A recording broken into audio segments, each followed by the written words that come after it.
Professor Baker trawled through hundreds of death certificates and cremation orders signed by Shipman and compared them with those from other GPs practicing in the same area at the same time. He worked out what level of deaths you'd expect and made that his baseline. So on average, a doctor's patient death numbers would be expected to hover around this line here, sometimes a bit above, sometimes below. Now look at figures for women and men aged over 75 who died in their homes or in the surgery under Shipman's care. From the time he starts work as a GP in Hyde in 1977, the line rises above what one might expect. It continues to rise inexorably for both women and men. In 1992, here, when Shipman left his group surgery to practice on his own, the number of unexpected deaths shoots up. All psychopaths are manipulative. It is one of the key defining traits of a psychopath. They are manipulative, they are impulsive, they are very cunning. They will use people as a means to an end, not as an end in themselves. Harold Shipman had a good reputation as a doctor. He had a good reputation among his patients, but also with his colleagues. So he was able to take advantage of that good reputation to let him come in their house, which then led to their murders. I think the thing that allowed him to get away with that for so long, above anything else, is that people simply refused to believe that this well-respected family doctor could possibly be doing that. To them, people are simply a means for them to exercise whatever impulses they happen to have at the time. And that is one of the key defining traits of a psychopath. Not only will Hyde be forever linked to the name of Harold Shipman, there is almost nobody in this town who was not affected by what he did. And now, today, he has committed the final insult. By apparently killing himself, he has left unanswered that most crucial question: why?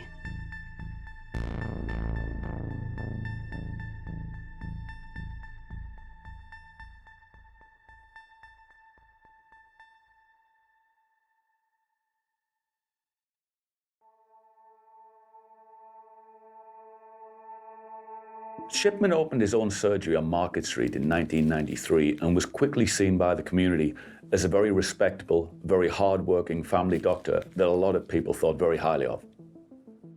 The sheer scale of the murders committed in and around one small town has overwhelmed the people of Hyde. Their local GP is now Britain's biggest serial killer. They read the headlines, but it's almost impossible to take in. Harold Shipman had a good reputation as a doctor. He had a good reputation among his patients, but also with his colleagues. If I was a patient of Harold Shipman, like the vast majority of his patients, I inevitably would have thought the world of him. His patients felt that he was an old-fashioned doctor who worked very hard, would go out of the way to help them in ways that other doctors wouldn't, and also would spend time with them, would call around to the house and see how they're doing, spend time with them, crack jokes. He seemed to be not just a doctor, but a friend to a lot of people in the community, and that's exactly how you would have seen him if you'd known him and had no idea what he was actually getting up to. She trusted his every word, like anybody would with a GP. You have to trust somebody. And if you can't trust your doctor, who are you supposed to trust? Harold Frederick Shipman was born on the 14th of January 1946 and was a British general practitioner in the town of Hyde, which is 7 miles east of Manchester. Over a space of around 30 years, though, he's believed to have murdered up to 215 of his patients, and he's considered to be the worst serial killer in British criminal history. When you look at the life of a psychopath, there's always clues. We're not talking here about the neuroscientific clues that you can gauge by literally imaging the brain of a psychopath. We're looking at clues that come from a psychopath's background, which is almost invariably abusive, complex, dysfunctional and traumatic in one way, shape or form. And Harold Shipman, of course, was no exception to this. And for him, it's really quite interesting because you can almost put a direct correlation between his early experiences of his mother's illness and death and his subsequent murder of what we know is 284 known patients, but likely much more than that. Stand where it's convenient for you. No? Sorry, Doctor. I'll come and stand where you'd like me to stand. All right. It's very good of you. Harold Shipman's mother, she died, I believe she was 43 years old, and she died of lung cancer. So she had a fairly long painful death where she would be visited regularly by their own family GP, who was treating her with large doses of morphine to deal with the pain. His mother was devoted to Harold. He was born into a working class family in 1946.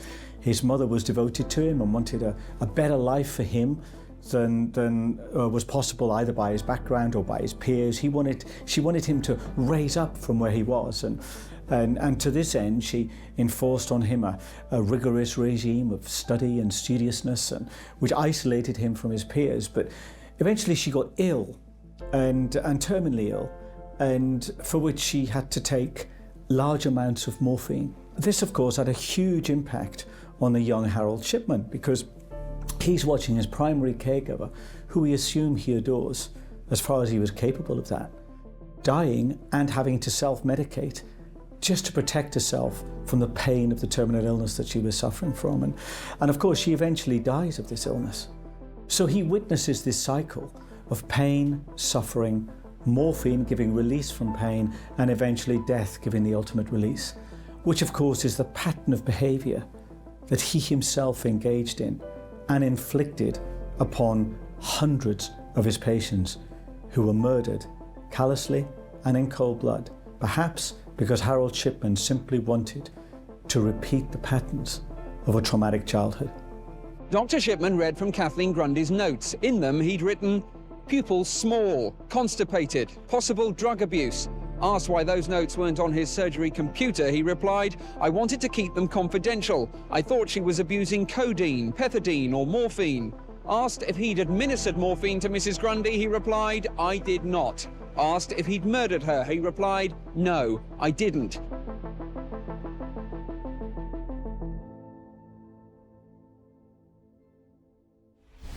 Harold's mother's passing is likely to have impacted him as he was just 17 years old, and that was quite a developmental period of his life. There has been anecdotal references to him going for a run at abnormal times and generally behaving in a socially awkward manner. This can be quite common and may have been a maladaptive coping mechanism for him, as it was difficult for him to understand. The key relationship any child has, particularly in early childhood, is between the child and its primary caregivers, usually its parents. And I think that the impact of a dysfunctional relationship between a parent and a child is hugely significant.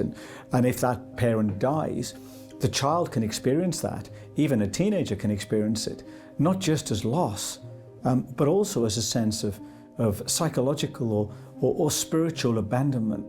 There are a certain number of serial killers where you can see death of parents or death of a carer, someone that is close to them. But there are also cases where you see one of the parents not being present at all, so not necessarily dead, but more not being present. So they seem to be maybe not a pattern, but this is something that can be found in the lives of serial killers. You also hear about mother who have been very domineering, very strict, sometimes neglectful, sometimes psychologically abusive. And these different factors can have an influence on the lives of these children who will then grow as serial killers later. An interesting question is, are all psychopaths and sociopaths inherently evil? And I suppose that kind of depends on how you define the term evil. I think by definition they all lack empathy and they will manipulate and betray others, but quite a high proportion will not necessarily break the law. They won't commit violence, for example. So you could say that a psychopath who is a CEO might betray a colleague, but they haven't actually broken the law. So are they evil? I suppose if you're taking it from a philosophical point of view, then yeah, they probably are. Children are born innocent because they have no moral concepts or influence on the world. It's fair to say that childhood trauma is a consistent, remarkably consistent factor among psychopaths and people who go on to commit murder. But also there is a biological, a genetic component to this. And what's interesting in this regard, say, is a serial killer like Ted Bundy, who at the age of 3 a family friend woke up to find that 3-year-old Ted had laid knives around her bed. So that's extraordinary behaviour for a 3-year-old, which cannot be explained by trauma alone. So I think that this combination of traumatic childhood and biological anomalies is what creates the foundation, if you want, of psychopathic behaviour. Shipman, to those who knew him, he was seen as a sort of withdrawn, quiet kind of figure with a controlling mother who dictated who he was and wasn't allowed to play with. He seemed to keep to himself, but seemed to be largely inoffensive. Nobody seems to have any particular problems with him, but they did have a big respect for him at school. Certainly in his teenage years, for his sporting prowess. He was seen as particularly good at rugby, particularly good at running, and that got him a lot of respect from his peers in his school days. You often hear about serial killers being loners, and this seems to be quite linked in terms of struggling in their interactions with their peer, in their interpersonal skills. And that can be due to a number of factors, and again, that can be linked to having some issues at home that will have impacted them and their sense of confidence, their sense of self-esteem, which might then carry on when they go to school and maybe being bullied and sort of then wanting to not really associate with anyone by fear of being bullied, by fear of attachment and these sorts of things. Or maybe also they've lacked of any positive attachment with someone else. So they might then lack of these social skills as they grow older.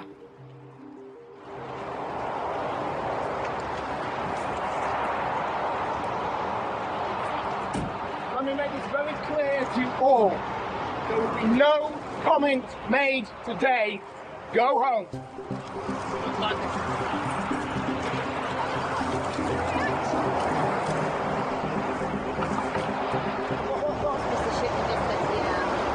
This is his mother will not be made, he or his mother will not be making any statement to the press. Any statement will be made through Mr. Shipman, Miss Helen Shipman, solicitor in London, and that'll be the end of the matter. How could somebody change from wanting to help and heal to committing one of the most heinous crimes in British criminal history? You have some serial killers who are feeling lonely, like for example Dennis Nielsen, who was feeling really lonely and wanted to have that company, but wasn't able to form a long-lasting relationship. He had a partner at some point, but he wasn't able to really connect with that person and form a deep relationship. And then you have people like Harold Shipman, who seem to have some relationship, like he was married, he had children, and he was involved in numerous associations like volunteering for ambulance, volunteering as a school governor, volunteering at the rugby club for his sons. So you can see that he was more able to make association, but he only had a few friends. So was it something that he wanted, or whether he was only able to form some superficial attachment later on? I do believe that some serial killers do know right from wrong, because they are still people, and outside their identity of being a serial killer, they have the capacity to make different decisions. The social skills of psychopaths are really quite a complex phenomenon, because on the one hand, as in the case of Harold Shipman, for example, those social skills, certainly in some settings, can be quite impaired. They get pulled into themselves, they become quite isolated. But on the other hand, serial killers can be extraordinarily charming, really smart. Peter Tobin, for example, is a case in point here. And what's interesting about Harold Shipman, we can talk about Shipman's isolation, his being driven into himself, his weak social skills, yet as a clinician, as a physician, he was remarkably well liked. He was adored by his patients and trusted by his patients and liked and respected by other doctors. That's not a man with weak social skills. That's a man with remarkably good and at least presentable social skills. And this is the point with psychopaths. When people normally exhibit good social skills, there is some sincerity, some reality behind that expression. But with psychopaths, it's different. They know how to talk the talk. They know how to express good social skills. They know how to express empathy, but they don't feel it because they can't. And undoubtedly that was the case with Harold Shipman. Police exhumed the women's bodies from their graves in Hyde Cemetery last month for post-mortem examinations by a Home Office pathologist. Like the other women Dr. Shipman is alleged to have killed, they were patients of the GP who had signed their death certificates. A lot of Dr. Shipman's patients thought the world of him because, unlike other doctors, he would appear to go out of his way to collect prescriptions for them, to do home visits, which other doctors wouldn't be prepared to do. And yes, he was regarded very highly by a lot of people that were under his care. We'd had Dr. Shipman for over 20 years. My gran worshipped him. We thought he was looking after us on a personal level on that day. You know, he wanted to spare us any more pain, and he was looking after us. Harold's ability to manipulate his victims may have largely stemmed from his social status, as he was in a position of trust as a doctor. People generally rely on their doctor and confide a lot in their doctor as well. I think that Harold was aware of this and used that to manipulate his victims. If we also analysed his pattern of offending and the type of victims he chose, they tended to be quite vulnerable, isolated and elderly women. So that may have been another factor that he used to his advantage to manipulate them. Serial killers tend to go for a certain demographic. They might kill gay men. They might kill people in their mid to late teens. They might kill women. They might kill prostitutes. Generally, there's a sense in which they kill marginalised people who are either culturally, socially or financially, economically marginalised. In Shipman's case, he went for people who were generally elderly, not always, but generally elderly, isolated, alone and vulnerable. He knew the likelihood of him being questions about the diagnosis or why they died would be less likely. So for him, he was targeting vulnerable patients where he felt that he could get away with it, and he did. Paul Kelland works in a single-handed practice in East London. He says patients like the setup because they always see the same doctor. But he recognises the need for more controls. I have no doubt that the Shipman case has sent ripples through medicine as a whole, as it should do, but in particular through small practices. I think many of the mistakes that were made, as it would appear, through Shipman's life and career, were made because he was an isolated, single-handed practitioner. At the Pensioners' Lunch Club in Hyde, they met and thought of absent friends, two of Shipman's victims. It was people like these that Shipman chose to end their lives. And with a few moments of silence, they remember their two friends today and all the others, those they know about and those to come. Harold was able to manipulate his victims as he was their doctor and was able to build rapport with them, and they confided in him about a lot of personal matters. A lot of his victims were elderly women and they were quite vulnerable. So it may have been likely that he was one of the constant figures in their life. Harold, using that to his advantage, demonstrates a high level of premeditation and shows that his behaviour was carefully thought out and that there was a motivation behind it. As to whether serial killers abuse or use their positions of power, that kind of depends on the type of serial killer and their modus operandi. Sometimes, especially disorganized serial killers will literally pick victims at random who are at the wrong place at the wrong time, whereas organized serial killers might use their position to lure in their victims. So, for example, Harold Shipman, being a doctor, would target specific elderly, vulnerable, ill patients. Although again, there are exceptions to this, and the first known killing that Harold Shipman committed was against a 4-year-old girl who was extremely poorly and in great pain, terminally ill and in great pain. And her mother took her in to see Harold Shipman in his surgery.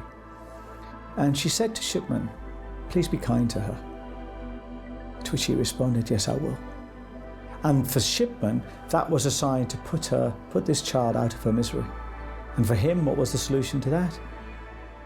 Kill him. Just like he had witnessed as a 17-year-old boy when his mother died. He saw her in pain, he saw her suffering, he watched her die, he saw the pain end. So we have this kind of repetition happening where Shipman may well be mirroring what he saw his mother go through in the way he killed his patients. But they weren't always, they were generally, but they weren't always elderly and alone. He was prepared to kill anyone if he could psychologically find a justification for it. And at one point, he was killing up to 8 people a month. The receptionist heard Dr. Shipman take Mrs. Lomas to the treatment room, and about 10 minutes later, the doctor announced she was dead.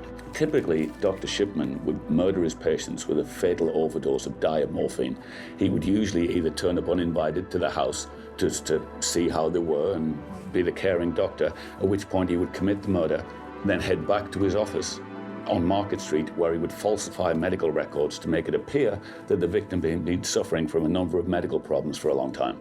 He seems to have been in the room when a patient died on a number of occasions. Yes, that's right. Close to them, perhaps touching them, perhaps holding their hands as they breathed their last.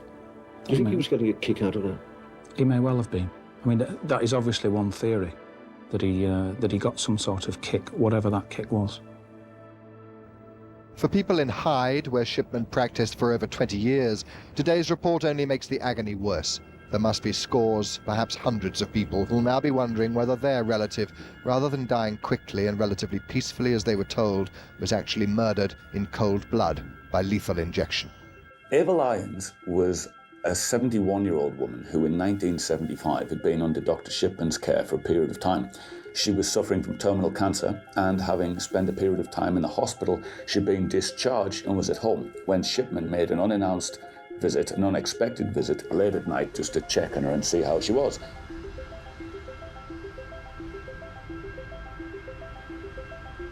He then went up to her bedside, injected her with a fatal overdose of diamorphine, and then with her husband standing right there, asked him if he would make him a coffee. He then stood downstairs drinking coffee for 5 or 10 minutes before Shipman said he just wanted to check on her to make sure she was okay before he went. He then went back up to the room, and of course she died. He then said, "Oh, Mr. Lyons, I'm so sorry she's passed away." She's considered by most people to be Dr. Shipman's first victim. Everyone will be wondering who was a patient who lost a loved one, who was a patient of Shipman, whether it was my mother or father. That's where the pain is for the people who we all feel sorry for, and our thoughts are with them today. I just hope that Shipman will come out and actually, admit to these horrific crimes. I think in the time following the death of Eva Lyons, the fact that he might have spent a certain period of time terrified that they were going to catch him, but then when nothing happened and he essentially got away with it, he may well have felt very powerful, very intelligent. He may have found that extremely exciting and felt that he could simply do whatever he wants and get away with it, which for a significant period of time afterwards is exactly what he did. Everyone is familiar with the concept of the ego. But perhaps not everybody understands perhaps where the roots of that concept come from. And of course, ego is the Latin word for I or for self. And generally, perhaps beginning with the work of Sigmund Freud in psychoanalytic theory, the I or the ego is simply the conscious self. And what the ego is always wanting to do is to survive and aggrandize its own identity. And it's always having to filter and manage forces from what Freud called the id, or the unconscious mind. These often terrifying forces which can overwhelm the ego, but also which the ego can harness to inflate its own sense of identity. So the ego is always wrestling, and one thing we have to do as a society, it's the principle that we can cohabit, particularly in liberal democracies, that we all have to give a bit. We all have to sacrifice a bit of what our ego wants, which is to dominate the world. And we all have to sacrifice a bit of that in order to cohabit, which is why we subject ourselves, rightly, to laws and rules and norms of behavior. When the framers of the American Constitution were putting that in place, one of the key drivers was they knew that love of power was one of the key drivers that human beings had in their soul. And the mechanism of that really is the ego's need to say, yes, I am wonderful, I am fantastic, I am great. Love me, want me, give to me. Most of us can socialize those impulses. Psychopaths can't. Victim support groups helping the families come to terms with the horror of Shipman say not knowing why he did it makes the pain worse. We deal an awful lot with people who've been raped. And as we know, rape is nothing to do with sex, it's more to do with the power. And that's the only thing that I ever think, this is a power thing. It's a very powerful position to be in, to have done something and only you know, and to be able to watch the reactions around you. I just think this is somebody who craved power. Shipman was an intelligent man, so he went through a university training as a doctor, and he seemed to be someone with a high intellect. So that would have helped him in terms of planning and having a strategy in terms of trying to get away with it. But as time progressed, you also saw that he was getting more and more careless, making more mistakes.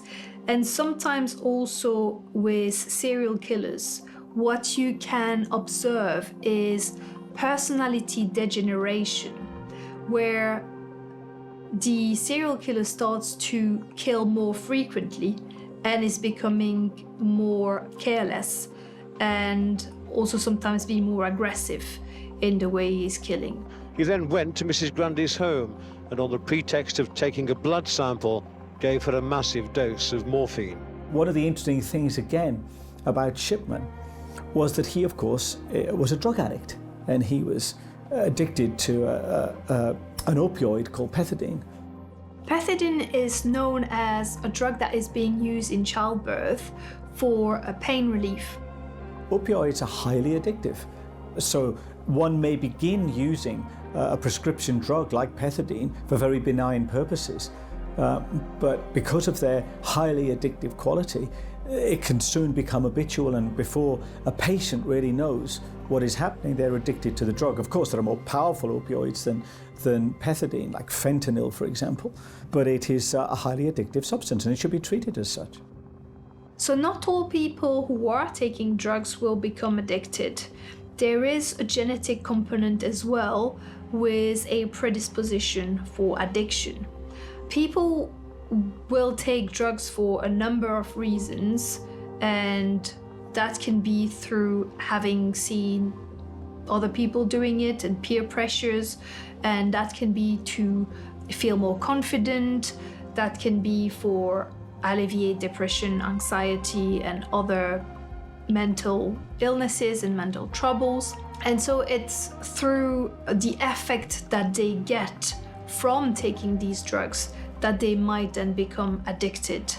But some people have more risk factors in terms of addictions than others. So for some people, it is easier to become addicted and more difficult than to go into rehabilitation and these sorts of things and just stopping. American studies have actually shown that the rate of substance abuse within medical professionals is actually higher than that of those from just the general population. If you're working in medicine, there can be an awful lot of stresses to deal with. You might see an awful lot of disturbing, unpleasant things. You might even be blamed for certain things if something goes wrong. So yes, the rate of substance and alcohol abuse is actually higher in the medical community than most people might think. He went to great lengths to manipulate the system for him to get access to the drug. He also manipulated some of his patients, and this is one of the things that led to his downfall, to leave him money in their wills.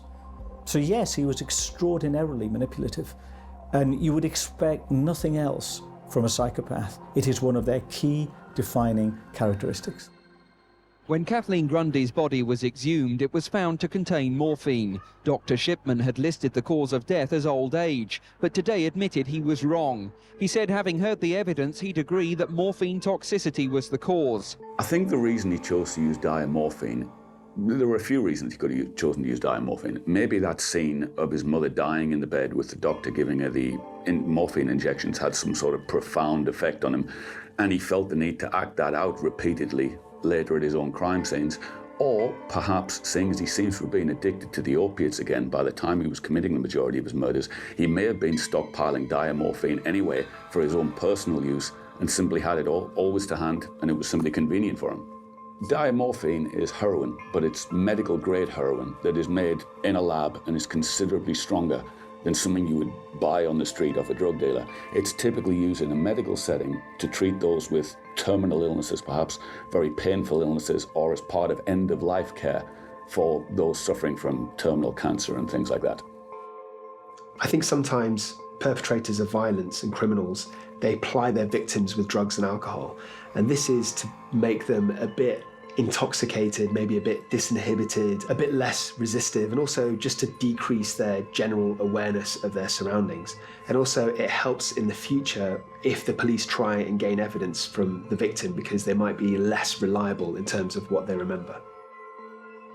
This is the first glimpse inside the surgery of the Doctor of Death. These pictures, released by the court after the verdict today, show ordinary but high technology consulting rooms. Dr. Shipman was well versed in computers and used them to change medical records after he'd killed patients to falsely record diseases that explain their deaths.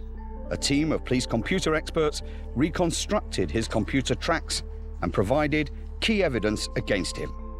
As a general practitioner, Shipman had access to the patient's medical records and also their addresses and where they live. But as such a trusted figure in the community, he had an authority over their health in that if he was to offer medical advice, it would be taken without question. People absolutely trusted what he would tell them, and he was able to abuse that trust in order to commit his murders.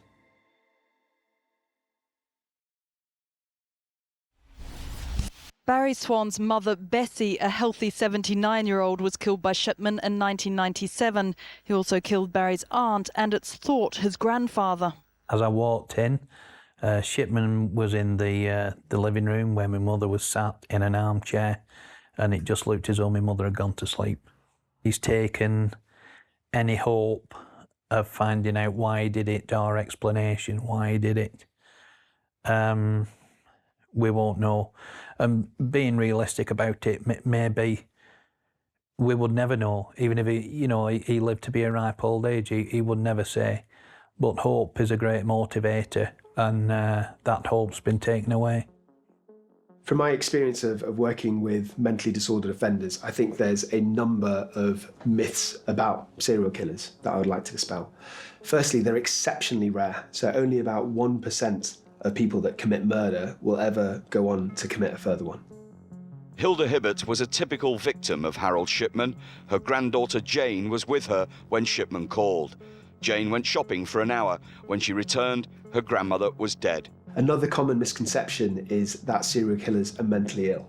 So whereas many of them have personality disorders or very strange personality traits or sexual desires, very few of them have a diagnosable mental illness like schizophrenia or like bipolar affective disorder. Dr. Shipman's wife, Primrose, listened as the QC told the jury her husband had killed because he enjoyed doing so. Dr. Shipman said the QC was exercising the ultimate power of life and death, and he found the drama of taking life to his taste. Another big myth is that serial killers can be effectively profiled. Because they're so rare and because they're so disparate as a group, they often have very different motivations. So knowing the motivations and the actions of one doesn't necessarily make it easier to catch another one in the future, despite what Hollywood films might try and portray. Bianca Pomfret was found dead at home on the 10th of December 1997. She was sitting on the sofa, the television was on, her coffee cup was half full, her cigarette had burnt itself out. Another common misconception is that serial killers just can't stop, that they have this impulse and this urge, and it's just continuous, and they need to be caught, otherwise they'll never stop. A good example of that is BTK, known as Dennis Rader. So he committed all of his murders between 1974 and 1991, and then he stopped until he was caught in 2005. And in interviews afterwards, it's because he had other ways of fulfilling his sexual urges, such as auto-asphyxiation. In the community where Harold Shipman did his worst, this street is where his worst was done. He regularly visited several elderly patients in this street. They all thought of him as a kind, caring and compassionate doctor. But in the end, 5 of them paid for that trust with their lives. Shipman got away with this killing for quite a long time. So it is possible that he started to develop that sort of God complex and all-powerful, that he had been getting away with it. And he didn't think that he could be stopped. But then he was also making more and more mistakes, which makes you wonder whether he unconsciously maybe, or consciously, wanted to be stopped at some point. Harold's perception of him being invincible may have stemmed from narcissistic traits, which leads him to have an overinflated sense of self and ego. This may also lead him to have a lack of consequential thinking and a lack of fear, as he felt that he was above his victims and that it was difficult for him to be caught due to his position as their doctor. To cover up his tracks, Shipman would typically commit a murder, usually at the victim's home.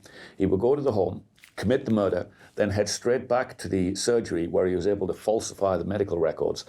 So he would add details in there that would make it appear that for the last year or two he'd been concerned about the victim's health and the cancer or the heart problems, or in Kathleen Grundy's case, he claimed that he'd been worried for a period of time that she was addicted to drugs. He told the court that following regular visits to his surgery in Hyde, he'd started to suspect 81-year-old Kathleen Grundy, a former mayoress, was abusing drugs. But it was the computer system that was ultimately to catch him, because as much as he considered himself to be computer literate and well-educated at using the system, he was unaware that the computer was tracking the dates and the times of each correction he made into the medical records, and that eventually would be his downfall. No system can provide 100% fail-safe in the face of a secretive and determined criminal. But that makes vigilance all the more important, which is why we'll be working with the NHS and other agencies to ensure that there are effective local procedures. Shipman's last victim was Kathleen Grundy, who was an 81-year-old ex-mayoress of Hyde and was very well known in the town. Dr. Shipman read from Kathleen Grundy's notes. In them, he'd written, "Pupils small, constipated, possible drug abuse." Asked why those notes weren't on his surgery computer, he replied, "I wanted to keep them confidential. I thought she was abusing codeine, pethidine or morphine." Asked if he'd administered morphine to Mrs. Grundy, he replied, "I did not."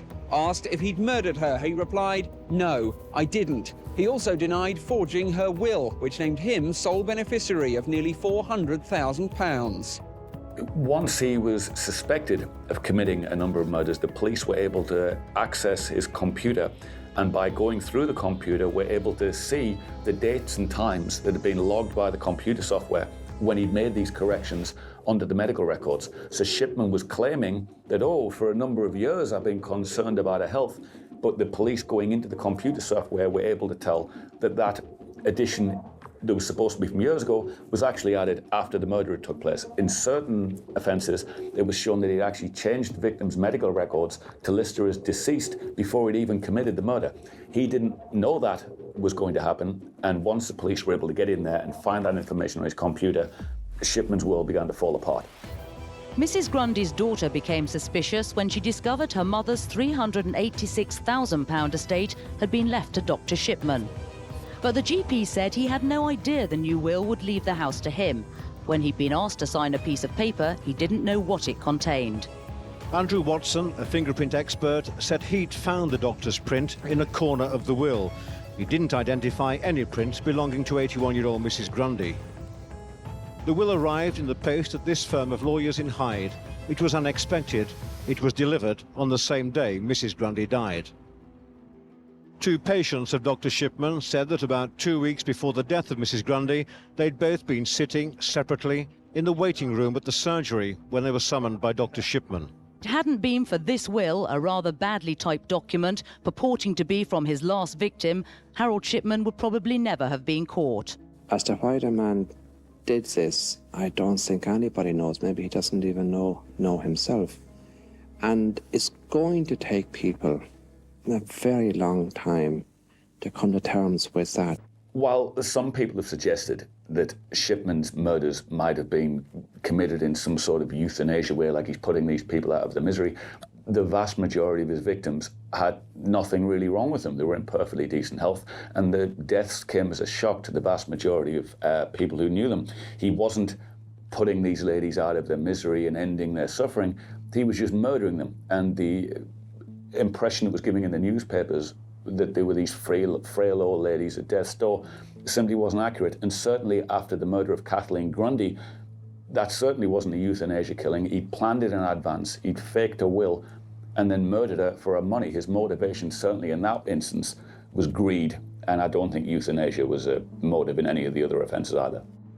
Many in this busy place thought Shipman a good man. Now they know Hyde will always be associated with his horrific crimes. If he wasn't caught, do you think Shipman would have ever stopped killing, and why? Had Harold Shipman never have been caught, there is no doubt that the 284 patients that he's known to have killed would have become 384, 484, 584. There is no end to this particular cycle because he believes that he will never get caught. He believes he's not subject to the rules that other people are subject to. And he believes and is driven by unconscious impulses and biological imperatives of which he has no knowledge or understanding. So there is no doubt that Shipman, like most serial killers, keep on killing and killing and killing until they get caught. I don't think that Shipman would have stopped killing if he hadn't been caught.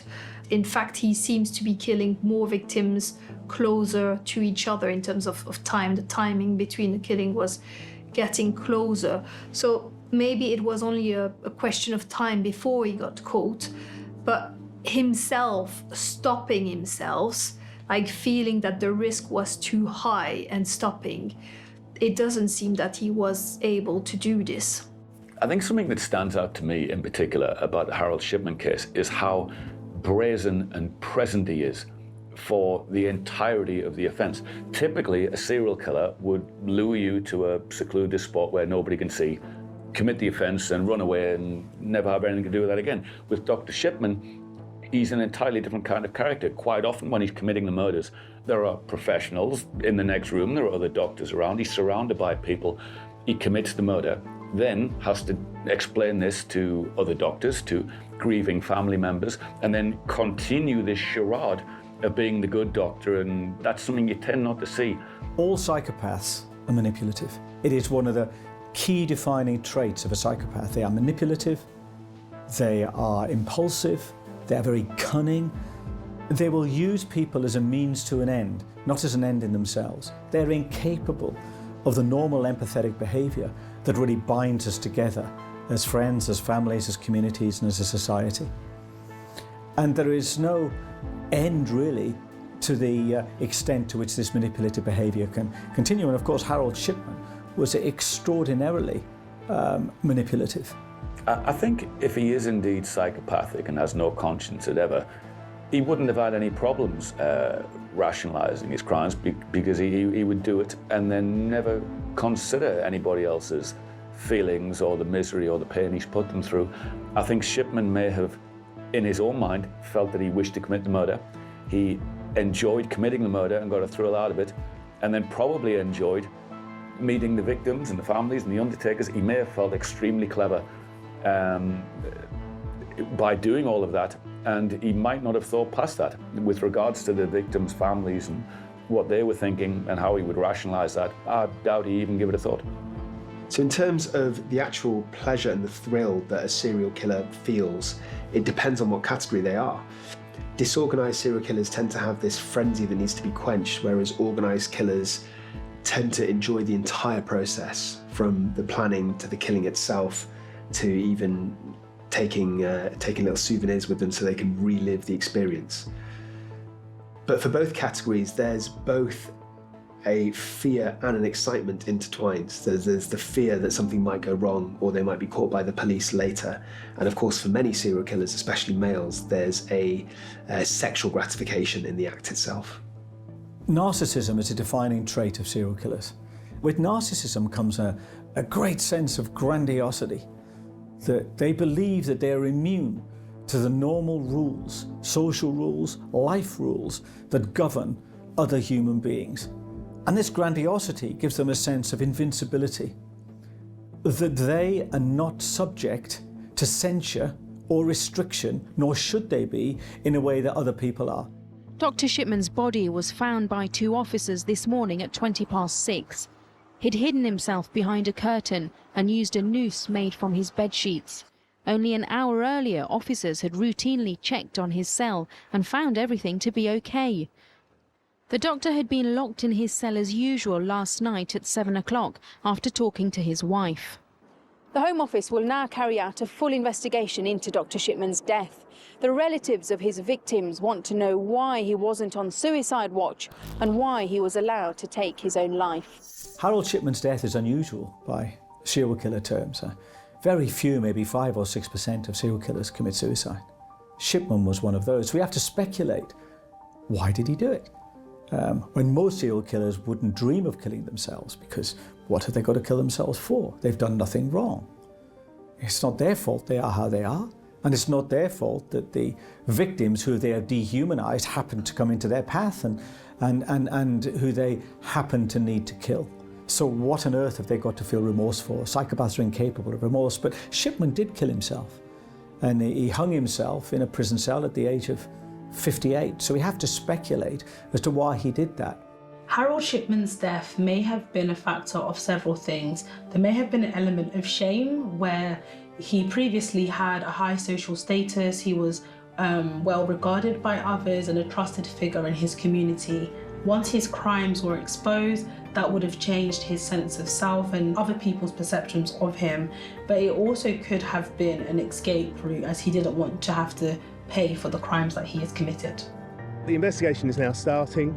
I have made very clear that I intend a very full and thorough investigation as the public expect. My first step will be to receive a full briefing from the prison. Unsurprisingly, there's been a lot of speculation this morning in surrounding the circumstances of Harold Shipman's death. It's now time for me to begin to uncover the facts. I'm not sure we'll ever know why he committed suicide. He didn't leave a note that would explain. He didn't really talk about his shame about having committed these crimes. He didn't confess and explain what happened.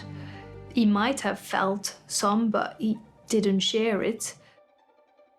It seems more that he couldn't face life in prison. Now Shipman is gone, but so too is the hope for answers to the many questions that still remain. Pat Shaw knew them all. Friends, neighbours, murder victims. Do you think you'll ever be rid of him, even though he's gone? I doubt it. Do you? It'll always be on people's minds, won't it? I don't think it'll ever leave people. Never. Do you have empathy at all for criminals? Do I have empathy? Personally, yeah. Oh gosh, do I have to answer that? I think it is complicated when you are working on serial killer cases, because you obviously think about the victims and what they have gone through and the family of the victims, which you feel deeply about. But there is also thinking about, as a psychologist, thinking about what has led that person to commit these crimes. So yes, I have some empathy also for these criminals in terms of some of them have such a horrible background. And this is where you think about, had they not gone through these experiences, they probably would not have become serial killers. But for some others, it's much more difficult to have empathy for them. I think almost everybody is capable of murderous thoughts. I'm sure we all have people in our lives that we've been really angry with, whether it's ex-partners or current bosses, but the vast majority of us wouldn't go through with it, and that's because we have social, ethical, and moral boundaries. But as a simpler level, it is weighing up the risks, the pros and the cons. I think the vast majority of us have a lot to lose and we wouldn't take that risk, whereas some people, especially those who live on the fringes of society, they have very little to lose. Do you believe anyone is born evil? Good question. I don't think that anybody is born evil. I believe that everybody is born a blank slate with no awareness. And I do believe that our environment is very important for shaping our understanding, our knowledge, and just your general behaviour and character. So unfortunately, there are some people that are born into circumstances that might encourage or predispose them to negative outcomes. However, that's not something that they were born with. I would say that it's more the environment as opposed to the nature. Do you think it's important to understand the psychology of killers? It's critical that we understand the psychology of killers, but it's also critical that we differentiate between killers who are far on the psychopathic spectrum and those that are capable of remorse and empathy. And most murderers are capable of remorse, and most murderers are capable of empathy, and most murderers are capable of reform. But that does not apply to psychopaths. It's important we understand that distinction.